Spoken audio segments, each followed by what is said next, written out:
Complain કરી madam મરાઈ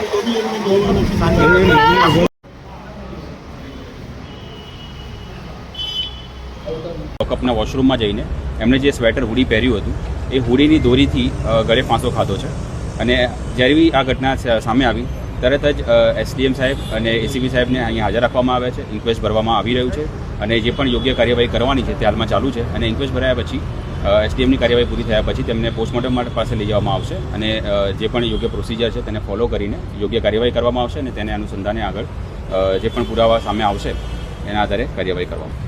અત્યારે SDM સાહેબ અને એસીપી સાહેબની હાજરીમાં અત્યારે પંચનામું થઈ રહ્યું છે, ઇન્ક્વેસ્ટ ભરાઈ રહ્યું છે અને સંપૂર્ણ શરીરનું પંચનામું કરવામાં આવી રહ્યું છે. સાથે સાથે આ પત્યા પછી પોસ્ટમોર્ટમ કરવામાં આવશે, જેમાં પેનલ પોસ્ટમોર્ટમ કરવામાં આવશે, જે વિડીયોગ્રાફીથી મેજિસ્ટ્રેટની હાજરીમાં કરવામાં આવશે. જો કંઈ પણ માર મારવામાં આવ્યો હશે તો તેના પુરાવા આપણી પાસે આવશે તો યોગ્ય કાર્યવાહી કરવામાં આવશે. પણ અત્યારે હાલ પૂરતું જે પ્રમાણે ઘટના છે, કોઈ પણ માર મારવામાં આવ્યો નથી. આ બહુ સામાન્ય ઘટના હતી. પતિ પત્નીના ઝઘડા હતા અને તેના કારણે જે અરજી કરવામાં આવી હતી તેમાં કોઈપણ પ્રકારનો માર પોલીસ દ્વારા મારવામાં આવેલ નથી અને એમણે જે આત્મહત્યા કરી છે તે બાબતે આગળ કાર્યવાહી કરવામાં આવે છે.